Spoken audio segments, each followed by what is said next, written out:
જો તમને એમ હોય કે કુકરમાં મેગી ના બનાવાય તો આ વિડીયો છેલ્લે સુધી જોજો. આજે આપણે મેગીને કુકરમાં બાફવા મૂકવાના છીએ. બટ વેઇટ, આ સામાન્ય મેગી નથી. આની અંદર એક સિક્રેટ વસ્તુ જવાની છે જે તમારી ભૂખને એકદમ મટાડી દેશે. કુકરમાં ફક્ત 2 જ સીટીમાં શું બની જશે, લાસ્ટ સુધી જોઈએ. અને એનો ફાઇનલ લુક પણ તમને બતાવું છું કે જો કેટલું સરસ લાગે છે. તો ચાલો ફટાફટ શીખી લઈએ કે આ સિક્રેટ રેસિપી ખૂબ જ ઇન્સ્ટન્ટ કઈ રીતે બની જાય છે.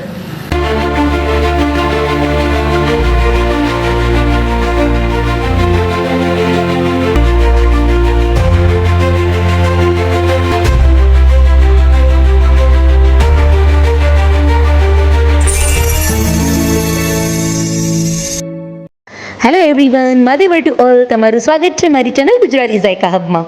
હવે કુકરમાં સૌથી પહેલા આપણે એડ કરશું 2 મોટા ચમચા જેટલું તેલ. તેલ એકદમ સરસ ગરમ થાય એટલે એની અંદર હું 1 ચમચી જેટલી પહેલા રાઈ એડ કરીશ. 1 ચમચી જેટલું જીરું.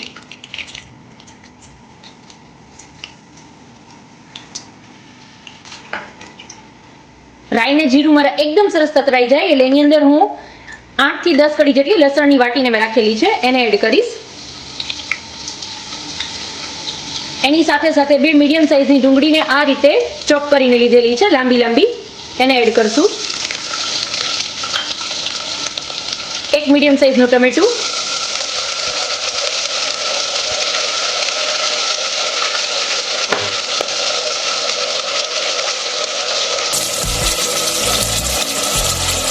અને સાથે થોડા બટેટાને આ રીતે ચિપ્સના ફોર્મમાં કટ કરીને લીધેલા છે એને એડ કરશું. 1 મીડિયમ સાઈઝનું બટેટું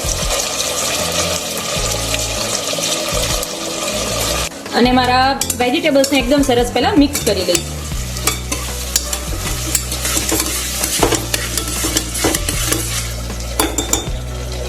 વેજીટેબલ્સ તો બધા મિક્સ કરી લીધા, બટ હવે ટર્ન છે મારું સિક્રેટ ઇન્ગ્રેડિયન્ટ જેના વગર મારી કુકરની મેગી છે એ અધૂરી છે. એની સાથે હજી એમાં 2 સિક્રેટ મસાલા પણ એડ કરશું. હવે એની અંદર એડ કરું છું મેં બાસમતી ચોખાને આ રીતે પલાળી ધોઈને એકદમ સરસ લીધેલા છે. મેં 10 મિનિટ માટે ખાલી આને પલાળેલા છે અને 3 પાણીથી સાફ કરીને લીધેલા છે. એને આની અંદર એડ કરી દેશું અને એકદમ સરસ પહેલા ભાત અને મારા જે વેજીટેબલ્સ છે એને મિક્સ કરી લેશું.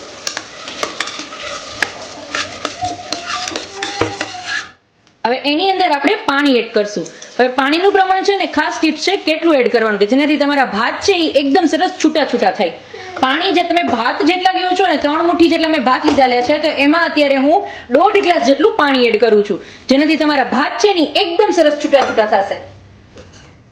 હવે એની અંદર એડ કરશું આપણે 1 પેકેટ મેગીનું. મેગીને પહેલા હાથથી આ રીતે ક્રમ્બલ કરી લેશું.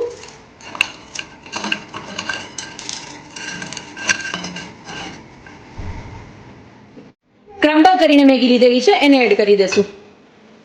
હવે એની અંદર સૌથી પહેલા હું અડધી ચમચી જેટલી હળદર પાવડર એડ કરું છું. 1 ચમચી જેટલો કશ્મીરી લાલ મિર્ચ પાવડર. જો તમને વધુ સ્પાઈસી પસંદ હોય તો વધુ પણ એડ કરી દેવાનો. એની સાથે જે મેગીનો સાથે જે મસાલો આવે છે એને આપણે એડ કરશું. અને જે આ રીતે લૂઝમાં પણ મળે છે મેગીનો મસાલો એને પણ આપણે એડ કરશું. અને સ્વાદ પ્રમાણે મીઠું.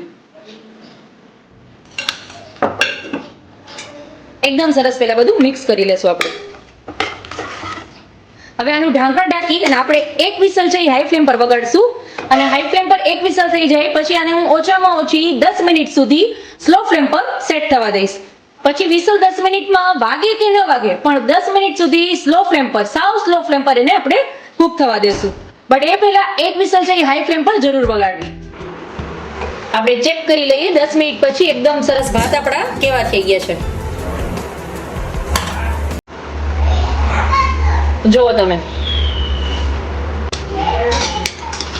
એકદમ સરસ મારા ભાત છે એ મેગી વાળા ભાત છે એ રેડી છે. એકદમ સરસ છૂટા ભાત.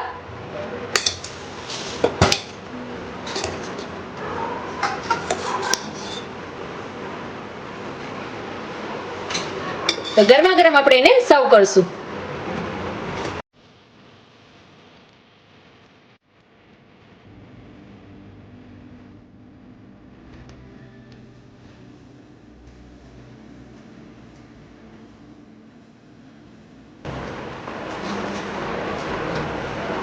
તો તૈયાર છે ગરમા ગરમ મારા મેગીના ભાત, એ પણ કુકરમાં. હવે આને ઉપરથી તમે ચીઝથી પણ સ્પ્રિંકલ કરીને સર્વ કરી શકો છો. તો ફરી મળીશું આવી જ રીતે એક અવનવી રેસીપી સાથે. ત્યાં સુધી આવજો ફ્રેન્ડ્સ. માધેવર to all.